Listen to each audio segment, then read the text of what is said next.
यहाँहरु सबैलाई नमस्कार। नेपाली रिल्समा यहाँहरुलाई हार्दिक स्वागत छ। नेपाली रिल्सको सुरुवातमा थोरै कुरा भन्न चाहन्छु। अहिले सामाजिक सञ्जाल संसारभर एकदमै पपुलर भएर गइरहेको छ। संसारका विभिन्न कुनाहरुमा जोड्नको लागि सामाजिक सञ्जालको विकल्प हामीसँग अब रहेन। कुनै बेला यस्तो समय थियो जति बेला पत्रपत्रिका, रेडियो र टेलिभिजन आम सञ्चारका साधनहरू मानिन्थे र त्यसैले संसारसँग मानिसहरूलाई जोड्थ्यो। तर अब समय फरक भइसकेको छ। इन्टरनेटको प्रवेशपछि संसारको सबैभन्दा सूचनाको प्रवाह इन्टरनेट मार्फत हुने विभिन्न मिडियाहरूले गरिरहेका छन् र सामाजिक सञ्जालका विभिन्न माध्यमहरू हाम्रा अघि आइरहेका छन् र त्यो हाम्रो दैनिक जीवन बनिसकेको छ। यसबीचमा नेपालीहरू संसारका विभिन्न कुनाहरुमा पुग्नु भएको छ र ती देशहरूमा उहाँहरूका दुःख, संघर्ष, परिश्रम र सफलताका अनेकन कथाहरू छन्। लाउरेको रेलीमै फेसनै राम्रो रत रुमाल रेलीमै खुकरी भिरेको। नेपाल भन्ने कुरा अब मेची र महाकालीको सीमामा मात्रै सीमित रहेन। एउटै धरती र एउटै आकाशमा फैलिएका नेपालीहरूको कथा अनन्त छ। विश्वका विभिन्न भागहरूमा नेपालीहरूका कथा धेरै छन्, अनन्त छन् र यी कथाहरू धेरै बाहिर आउन सकेका छैनन् किनभने एउटा भूगोलको सीमाले गर्दाखेरि धेरै मानिसहरूका कथाहरू त्यतै कतै हराएका छन्। नेपाली रिल्सले त्यस्ता कथाहरू ल्याउने जमर्को गरिरहेको छ। नेपालीहरूको दुःख, सङ्घर्ष र परिश्रमको यो कथा बाहिर ल्याउनै पर्छ र नेपाली रिल्सले यी कथाहरू ल्याउने जमर्को गरिरहेको छ। सुरुवातका 10वटा कथाहरू यसका ओपनिङमा समावेश गरिएको छ। यसमा 5वटा थाइल्यान्डका कथाहरू समावेश छन् र 5वटा अमेरिका र क्यानाडाका कथाहरू छन्। पहिला राम्रै थियो, अब कामदाम भएन भने त मान्छे त्यतिखेर फेरि पासहरू पनि बनाउँदै आयो नि त। त्यही पासहरू गर्दाखेरि पास पनि बनाउँदै गयो, कोही पास नहुँदैन गयो अगाडि, कोही अब महिनमा नि ऊ भयो नि त, मालहरूको दाम पनि घट्यो, माल पनि बिक्री पनि हुन्न। त्यहाँबाट मान्छेहरू पनि आस्ते आस्ते गरेर उतैतिरको पासहरू बनायो, उतैतिर बस्यो। न त अहिले एफोमा हेर्नु कति राम्रो थियो नि, अहिले बर्मावर गएछ सबै गोर्खाली हो नि। 2 साल 3 साल त म त यहाँ बसेर रुन्थेँ, ठुलो रुखमा बसेर। आँखाले देख्छु, नाचेको देख्छु, उहाँ देख्छु, यता देख्छु, यता देख्छु, सबै नाचेको झ्याइ जहाँ कानले सुन्छु, सोध्नु त उसलाई देख्छु। रुन्थेँ कि 4 बटा आइन बस्दै रुन्थेँ, म जान्न थिएँ बङ्कोमा। त्यस्तो दिल खराब हुन्छ नि सोच्दाखेरि, आफ्नो गोर्खाली भाइ जस्तो कहाँ हुन्छ र, होइन र सबै। मेरो नाम पनि कान्छा हो। अब म कान्छा, बाउको नाम पनि कान्छा, मेरो बाउको पनि कान्छा राणा। बाउ बित्यो, म भयो कान्छा राणा। अब म बित्यो मेरो छोरा फेरि कान्छा राणा हुन्छ।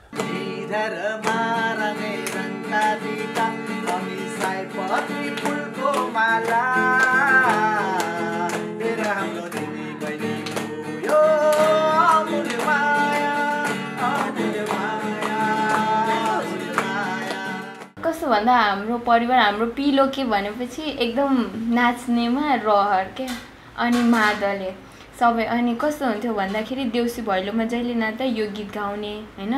अनि हामी जस्तो यहाँ बसे पनि नाच्ने भएर, सुन्ने भएर, अनि हामीसम्म पुग्यो के। अनि हाम्रो बाजे बाबाले मादल बजाउँदै पिलोको अनि गर्दै बजाउँदै पहाडा बजाउँदै अनि गाना गाइरहने के।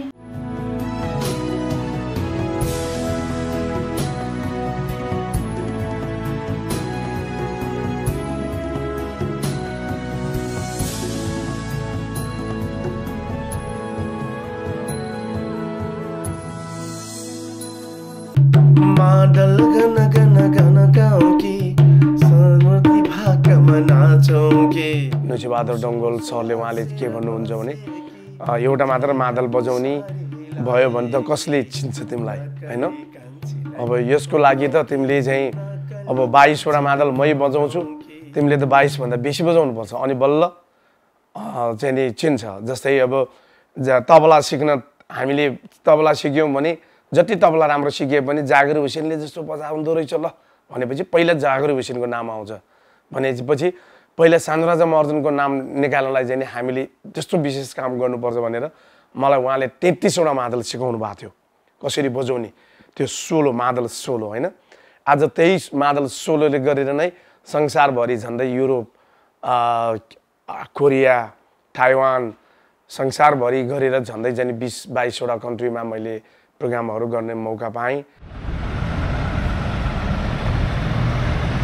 12 वर्षमा मैले रफली मैले अस्ति भर्खर हिसाब गर्दाखेरि 2 मिलियन किलोमिटर चलाएको छु जस म ह्याप्पी जे गर्दैछु मैले त्यसलाई जुन 100% 110% दिएको छु र म त्यसमा खुसी छु यी देख्नुभयो यो म्याग्रो हिल एजुकेसन यो हामीले कसैले किन्न पनि पाउँदैन युनिभर्सिटीहरू र स्टुडेन्टहरूले मात्रै किन्न पाउँछ अहिले यो 5000 भन्दा बढी कलेजहरूमा यसको पढाइ हुन्छ यसको चाहिँ 592 मा चाहिँ मेरो यहाँ 52 जना विश्वको 52 जना व्यक्तित्वलाई विशिष्ट हैन एक्स्ट्रा अर्डिनरी व्यक्तिहरूलाई चाहिँ समावेश गरेको किताबमा म पनि एउटा पढे भुटानबाट हिँड्नुको अर्थ चाहिँ के भयो त भन्दा भुटानमा अब त्यस्तै राष्ट्रियकरण के जाति अब जनताले कता कता के भने अब सरकारसँग आन्दोलन गर्ने भए त्यसले गर्दाखेरि भुटान छोडेर हिँड्नु पर्यो अब उहाँको खेतीपाती जग्गा जमिन सबै छोडेर अनि एउटा झोला बोकेर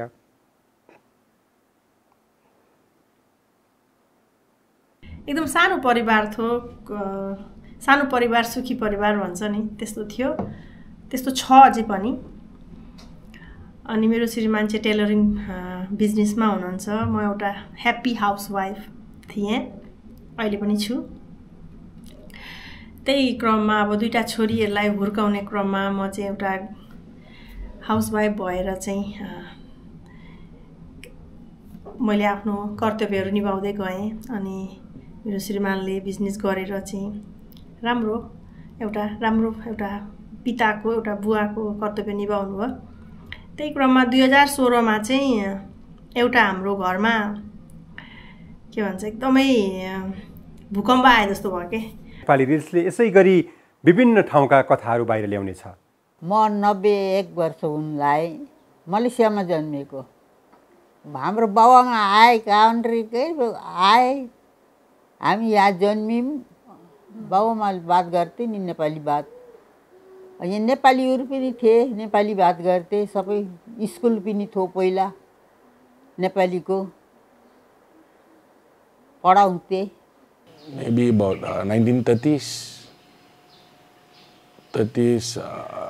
late 30s तिर जस्तो लाग्छ मलाई हजुर यङ हुनुहुन्थ्यो अरे अनि ट्रेनमा उता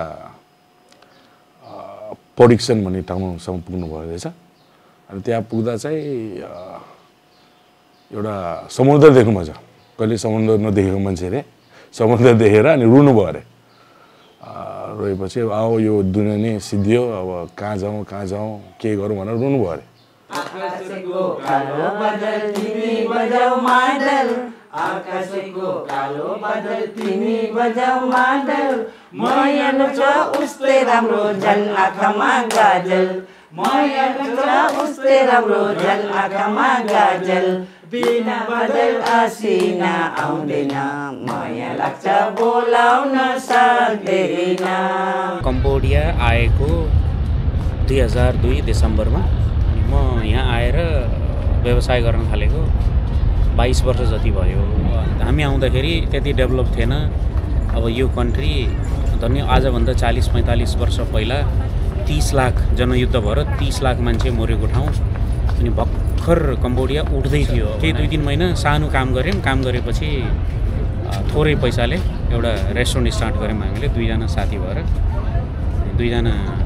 भएर एउटा रेस्टुरेन्ट स्टार्ट गऱ्यौँ रेस्टुरेन्ट स्टार्ट गरेर 5-6 महिना 7 महिना भएपछि 5-7 महिनापछि हामीले फेरि अर्को बनाएपछि 1-2 वर्ष चलाएपछि एउटामा अर्को साथी बस्नुभयो अब तपाईँ एकतिर बस्नु अब म एकतिर बस्छु भनेर त्यसपछि उहाँ आफ्नोमा लागिरहनु भएको छ म आफ्नोमा लागिरहेको छु त्यस्तै रेस्टुरेन्ट गर्दा गर्दै 2टा 3टा 4वटा 5वटा बनायौँ अनि लामो समय चल्यो रेस्टुरेन्ट राम्रो चल्न थाले अनि कम्बोडियामा अब यहाँ टुरिस्टहरू चाहिँ म्याक्सिममै आउने बिस्तारै रेस्टुरेन्टहरू चल्न थाले अब कम्बोडियाको पनि ग्रोथ हुँदै गयो हाम्रो पनि ग्रोथ हुँदै गयो गीत गाउनेको पारा सुसेल्दै थाहा हुन्छ नेपाली रिल्समा आएका यी 10वटा कथाहरू तपाईँले हेरेपछि यहाँलाई लाग्नेछ नेपाली रिल्सले कस्ता कथाहरू बाहिर ल्याउनेछ नेपाली रिल्सका एपिसोडहरू यहाँहरूले दोहोऱ्याएर हेरिदिनु होला र यसलाई मन पर्यो भने यहाँहरूले सब्सक्राइब गरिदिनु होला र यहाँहरूसँग जोड्ने हाम्रो प्रयास जारी रहनेछ।